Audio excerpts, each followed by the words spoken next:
पिछले साल लोकार्पित हुआ इंदौर का 6 लेन राउ ओवरब्रिज इस समय विवादों में है और सबसे बड़ा विवाद यह है इसकी घटिया निर्माण क्वालिटी। आखिर क्या कारण है जिसके कारण से इस राउ के ओवरब्रिज के निर्माण पर, इसकी क्वालिटी पर, इसकी गुणवत्ता पर सवाल खड़े हो रहे हैं। एक साल में 2 बार किस कारण से ये ब्रिज रिपेयर हो रहा है और क्या है इंदौर के ब्रिजों की हालत, क्या है इंदौर के पुलों की हालत, जिसके कारण से सवाल खड़े हो रहे हैं कि जो नए ब्रिजों के निर्माण हो रहे हैं उनकी क्वालिटी पर ज़्यादा ध्यान नहीं दिया जा रहा है और कुछ ही समय वो अपनी बदहाल स्थिति पर रोने लग जाते हैं। क्या कारण है कि पुराने ब्रिजों का रखरखाव सही तरीके से नहीं हो पा रहा, जिसके कारण से उसमें कई दिक्कतें सामने आ रही है।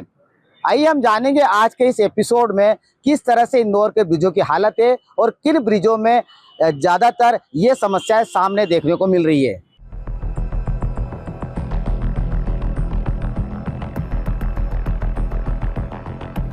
एक साल में दूसरी बार इस ब्रिज के रिपेयरिंग का काम शुरू हुआ है।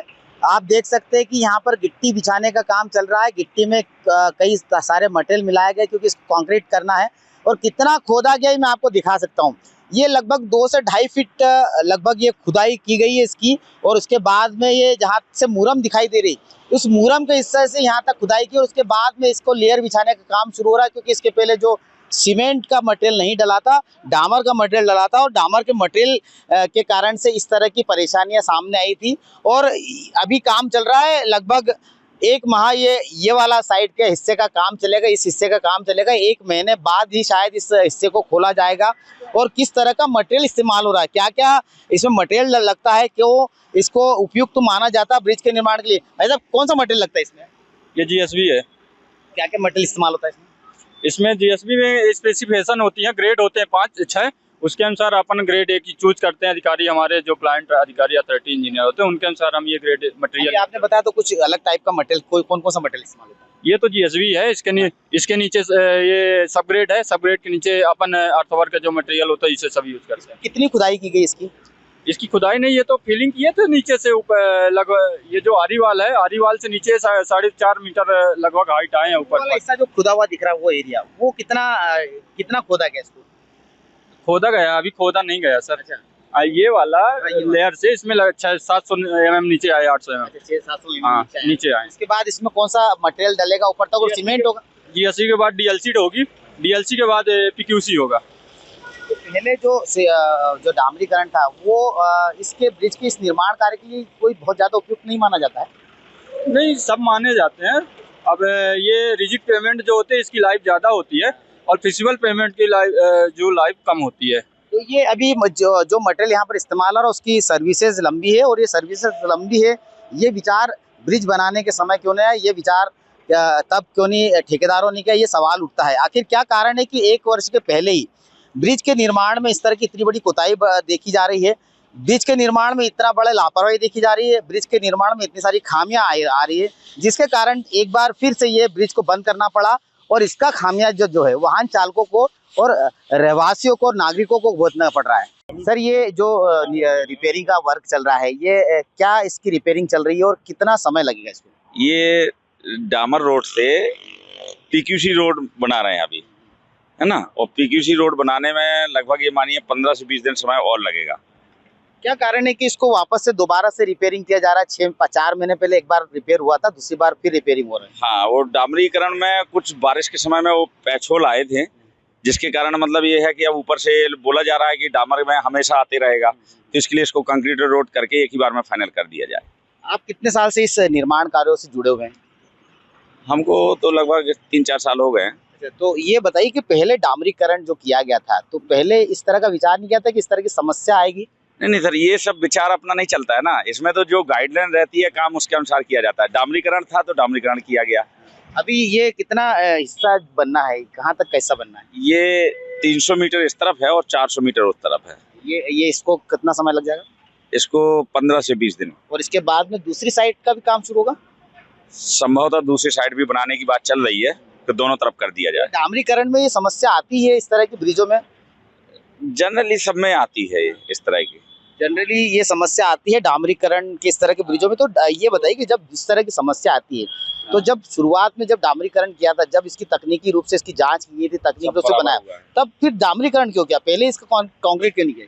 ये एक्चुअली ऐसा है कि जैसे 3 साल पहले जो इनका काम जिस संबंध में मिला है कि आपको ये रोड पे ये काम करना है, ये काम करना है, वो उसके अनुसार पे काम हुआ है। उस समय डामरीकरण था तो डामरीकरण किया गया। आपको ऐसा लगता है कि एक साल में इतनी जल्दी में 2 बार रिपेयरिंग वर्क होना कहीं ना कहीं ये ब्रिज की जो गुणवत्ता और कहीं ना कहीं आगे लंबी सर्विसेज ये ब्रिज नहीं है, ये ब्रिज की अप्रोचेस है। हाँ। ब्रिज नहीं है, ये ब्रिज का इधर का जो हिस्सा है ये अप्रोच है ब्रिज पे चढ़ने शुरुआत तो ब्रिज के अप्रोचेस है, तो शुरुआत तो यहीं से की। ब्रिज की। ये ब्रिज का अप्रोच है। ये तो ब्रिज के हिस्से में ही, ब्रिज के हिस्से का ही काम है ना ये तो। ये देखिए ब्रिज होता है कंक्रीट का और ये काम है आपका डामरीकरण, सब ग्रेड GSB WMM वाला ये काम है। तो ये अभी हो जाएगा, उसके बाद कोई शिकायत किसी तरह की? फिर PQC रोड में कोई शिकायत नहीं आती है। हाँ, PQC ये- रोड होने के बाद ये सब दिक्कत नहीं आएगी। देखिए ये है ब्रिज का आखिर में हिस्सा। ब्रिज यहाँ से शुरू होता है और जहाँ ब्रिज खत्म होता है, दोनों एंड पर ये अभी काम चलेगा। और शुरुआत में इस ब्रिज के जो दोनों हिस्से हैं ये इनका कहना है कि अप्रोच रोड है, यानी कि अप्रोच रोड पर अगर शुरुआत में अगर सीमेंटीकरण होता तो शायद डामरीकरण की इस तरह की समस्या नहीं आती है। अब तकनीकी रूप से ये कितना सही है कि पहले इसका विचार क्यों नहीं किया गया, क्या कारण रहा कि डामरीकरण करते समय ये विषय नहीं आया कि इस तरह का जो विवाद खड़ा होगा, इस तरह की जो डामर उखड़ने की समस्या आएगी और लोगों को परेशानी को ना पड़े। ये दूसरी बार है, कुछ माह पहले भी इसका काम शुरू हुआ था और इसका काम रिपेयरिंग का काम कंप्लीट हुआ था। इसके बाद कुछ महीने बाद वापस से दोबारा, यानी 1 वर्ष पूरा नहीं होने के पहले ही 2 बार इस ब्रिज का रिपेयरिंग का काम हो चुका है, हो रहा है। पहली बार हो चुका है, दूसरी बार चल रहा है। यानी कि ये सवाल खड़े करता है कि क्या जो कंपनी है, जो ठेकेदार कंपनी है, वो क्या इस काम को पूरा ईमानदारी से कर पाई है? क्या क्वालिटी में कॉम्प्रोमाइज नहीं है हुआ है? क्या गुणवत्ता का ध्यान रखा गया? क्या तकनीकी रूप से उन नियमों का पालन किया गया जो ब्रिजों के निर्माण के दौरान अक्सर कर होती है? और क्या इसके लिए वो विभाग जिम्मेदार नहीं है जिन विभागों के जिम्मे ये था कि क्या ब्रिज के निर्माण के समय किस तरह की गुणवत्ता इस्तेमाल हो रही है, किस तरह की तकनीकी का इस्तेमाल हो रहा है और कितने समय तक ये सेवाएं लंबी सर्विसेज दे पाएंगे? क्योंकि विंध्या कंपनी जो उनका 10 साल का एक कॉन्ट्रैक्ट है कि 10 साल तक इसका मेंटेनेंस करना है। 10 साल के मेंटेनेंस के दौरान ये जितना भी काम आएगा, जितनी भी परेशानी आएगी उसको हल करेंगे। अभी देखिए गिट्टी बिछाई जा रही है और गिट्टी बिछाने के साथ में इसके बाद में इसका सीमेंटीकरण किया जाएगा। जो मेरे उस साइड दूसरे साइड जो हिस्सा देख रहे हैं वहाँ पर अभी डामरीकरण है। जो दूसरा हिस्सा उस हिस्से को भी अब खोदा जाएगा जो अप्रोच रोड है दोनों साइड की, और उस अप्रोच रोड को वापस से दोबारा से सीमेंट का जो है काम किया जाएगा। और सीमेंटीकरण के बाद में ये काम पूरी तरह से गुणवत्ता वाला होगा। इसका अभी कोई बहुत ज़्यादा मैं इसका कह सकता हूँ श्योरिटी नहीं ले सकता, क्योंकि अभी 1 वर्ष में इस तरह के हालात है। तो कितने समय तक ये ब्रिज लंबी सेवाएं दे पाएगा, ये सोचने वाला विषय है। और ये सरकार को और विभागों को सोचना होगा कि क्या इस तरह की गुणवत्ता वाले कामों को मंजूरी दी जाना चाहिए और क्या इस तरह के कामों के लिए उन ठेकेदारों को दोबारा काम करने का मौका दिया जाना चाहिए।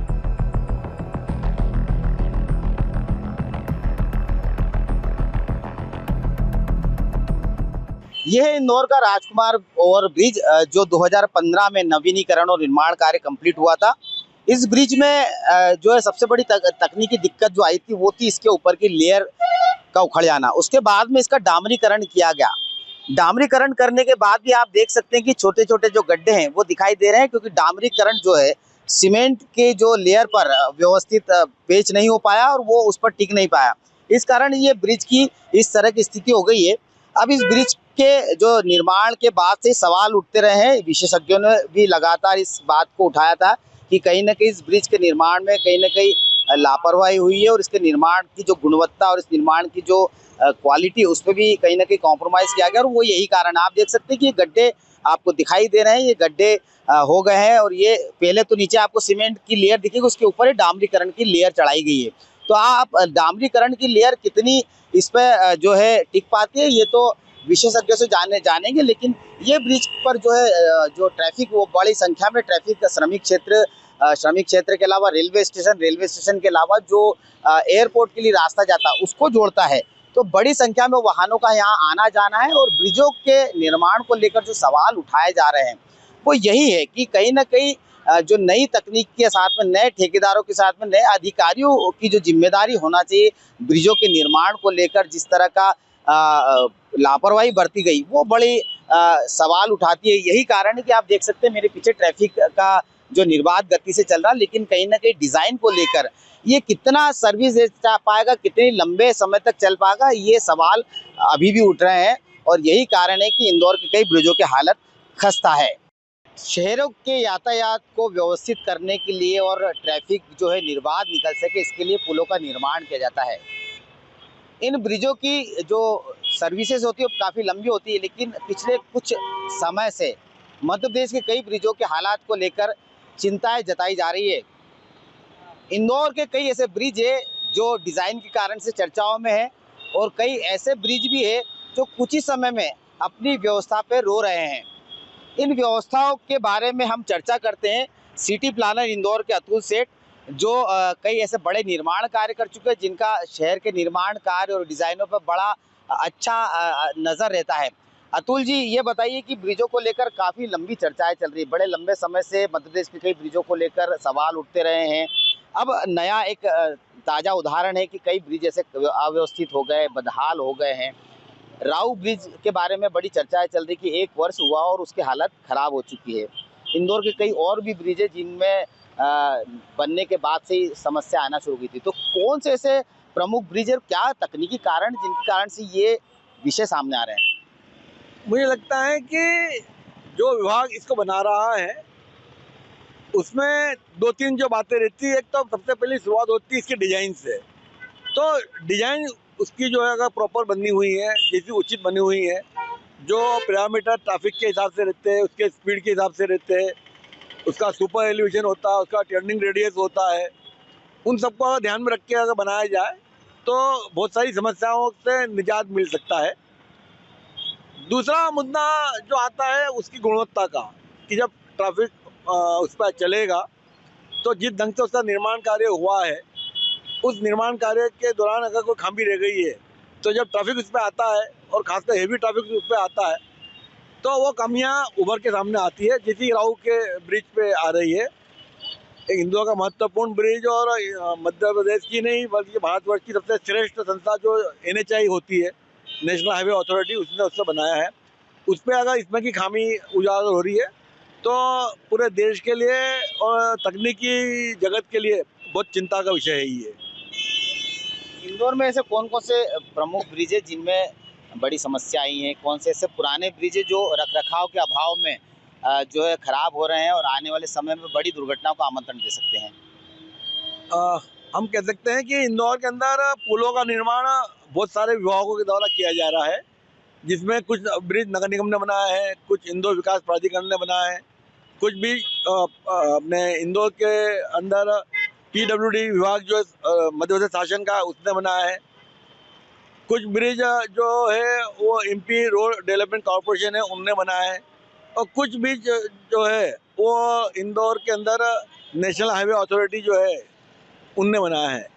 तो ये सब बनाने के बाद में जो शहर के अंदर के ब्रिज है ये अमूमन इंदौर नगर निगम को सौंप दिए जाते हैं, और इंदौर नगर निगम को सौंपने का जो प्रक्रिया है वो भी बहुत ज़्यादा स्पष्ट नहीं है, और अन्य विभाग जब बना के जब सौंपने वाला नगर निगम को है तो मुझे लगता है कि नगर निगम से उस विभाग ने पहले से चर्चा करना चाहिए, इन बातों का ध्यान रखना होगा, इसका बजट ये रहेगा, इसका बजट आप हमें अनुमति दें कि आप इसको रखरखाव करेंगे तो हम ब्रिज बनाएं।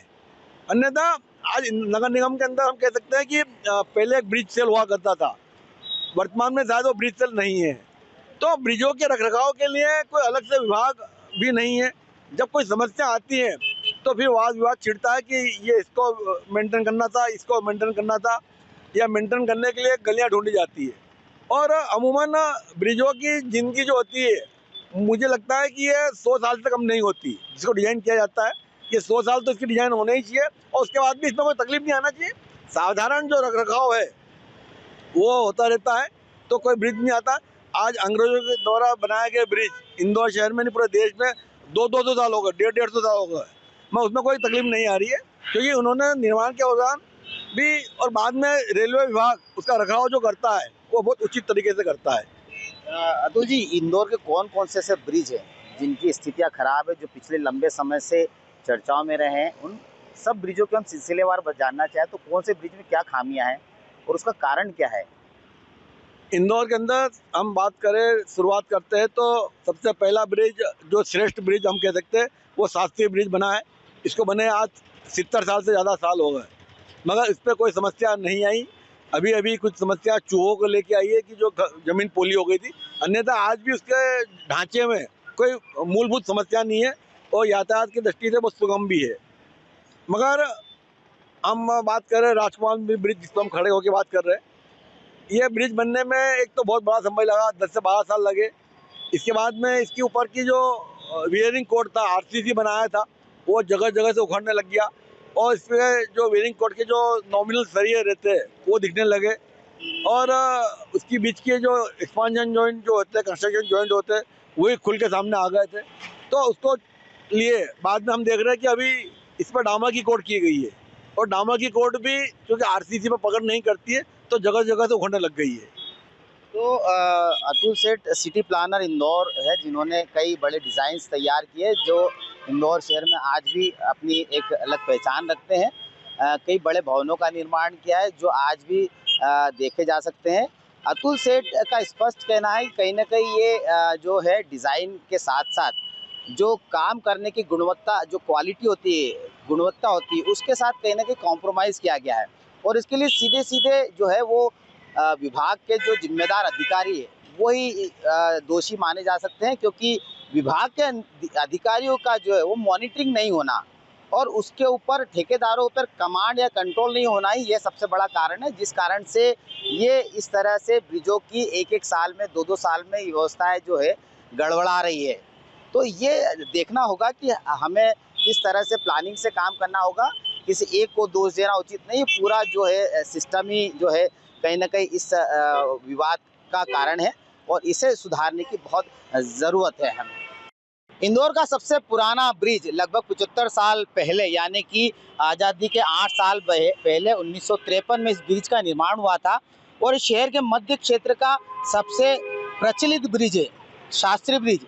इस शास्त्री ब्रिज में पिछले माह चूहों ने ऐसा हमला किया कि इस ब्रिज के जो हिस्से को ही खोद डाला, यानी कि चूहों के खोदने से यहाँ पर एक बड़ा सा गड्ढा बन गया था, जिसके कारण से ये सवाल खड़े हो रहे थे कि क्या नगर निगम, क्या प्रशासन इस ओर ध्यान नहीं दे रहा है कि ब्रिजों के रख रखाव पर ध्यान दिया जाए, ब्रिजों के रख रखाव में किस तरह की सावधानियां बरती जाए, क्योंकि ये तो छोटा सा मामला है। जिस समय ये गड्ढा हुआ उसके बाद में लगातार ये सवाल खड़े हो रहे हैं ब्रिजों को लेकर कि जो इंदौर के सबसे पुराने ब्रिज है उनके रख रखाव क्यों नहीं हो पा रहे हैं। शास्त्री ब्रिज पे आप देख सकते हैं किस तरह से कितना ट्रैफिक का दबाव होता है। ये उस समय है जब कोई बहुत ज़्यादा पीक आवर नहीं है, यानी पीक आवर में इस ब्रिज पे जो ट्रैफिक होता है वो बहुत तेज़ गति से चलता है, बहुत ज़्यादा बड़ी संख्या में वाहन होते हैं और शाम के समय तो यहाँ पर जो है एक जाम जैसी स्थिति बन जाती है। ये काम अभी चल रहा है, यहाँ पर इस पूरे हिस्से को खोदा गया था, जहाँ पर चूहों ने इस पूरे हिस्से को खोद डाला था। लगभग 1.5 से 2 फीट गड्ढा हो गया था, जिसके कारण से ये प्रशासन की निगाह में आया, नगर निगम की निगाह में आया। इसके बाद में इसका पेच वर्क शुरू हुआ और यहाँ पर अभी ये वर्क चल रहा है ताकि यहाँ पर से फिलिंग भर के इस तरह की व्यवस्था कर दी जाए कि अगली बार से इस तरह से कोई चूहों के द्वारा इस तरह से उतरने की घटना सामने ना आए। अब ये जो ब्रिज है, अब ये किस तरह से व्यवस्थित रहे, किस तरह से इसका रखरखाव हो, किस तरह से नगर निगम और प्रशासन और विभाग इस ब्रिज के रखरखाव में पूरी तरह से सहयोग दें और पूरी तरह से इस ब्रिज को है लंबी सेवाएं मिले, क्योंकि 75 साल अगर होगा इस ब्रिज को तो समझ सकते हैं कि किस तरह से निर्माण कार्य होगा। बड़ी मजबूती से इसने पूरे शहर का भार ढोया है।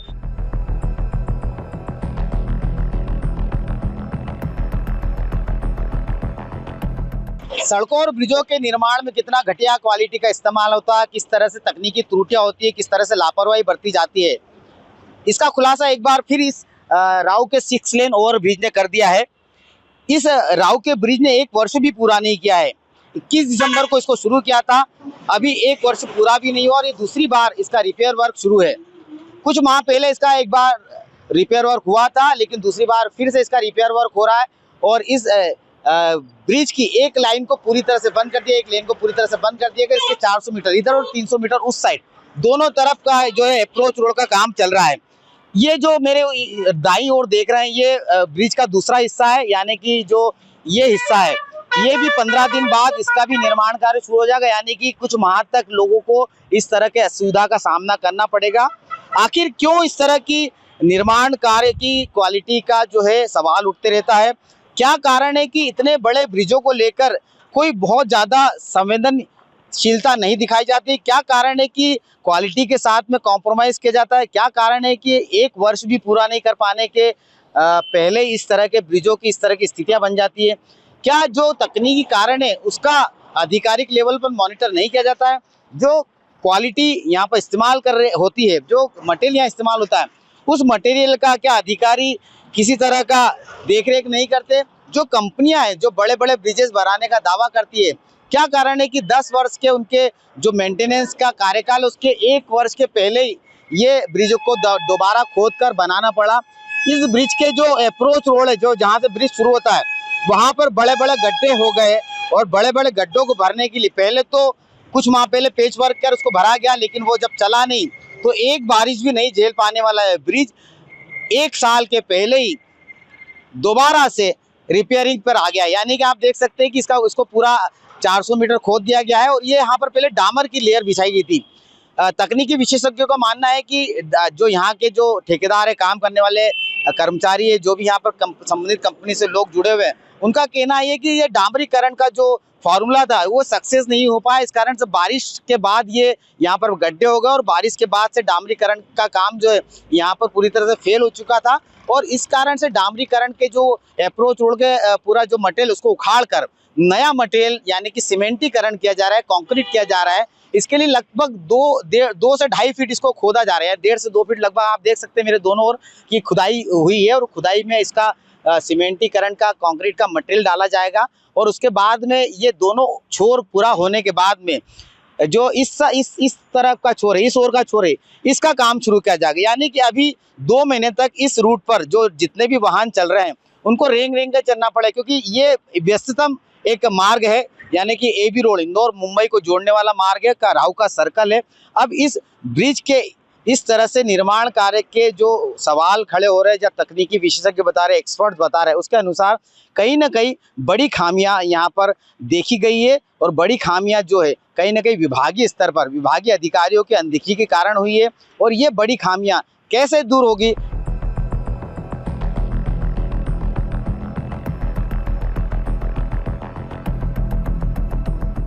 देश के सबसे स्वच्छ शहर मध्य प्रदेश की आर्थिक राजधानी इंदौर में ट्रैफिक दबाव लगातार बढ़ रहा है। वाहनों की बढ़ती संख्या और ट्रैफिक का दबाव कम करने के लिए ब्रिजों का निर्माण हो रहा है। जो ब्रिज बन चुके हैं उनकी गुणवत्ता पर सवाल खड़े हो रहे हैं, उनकी क्वालिटी पर सवाल खड़े हो रहे हैं। आखिर क्या कारण है कि गुणवत्ता में कॉम्प्रोमाइज हो रहा है और लगातार तकनीकी त्रुटियां सामने आ रही है और जो पुराने ब्रिज है कहीं ना कहीं वो रख रखाव के अभाव में बदहाली पर आंसू बहा रहे हैं। अब देखना ये होगा कि सरकार, प्रशासन और विभाग इन ब्रिजों के निर्माण, इन ब्रिजों की क्वालिटी को लेकर, इन ब्रिजों के रख रखाव को लेकर क्या कदम उठाती है। BS टीवी के लिए इंदौर से योगेश राठौर।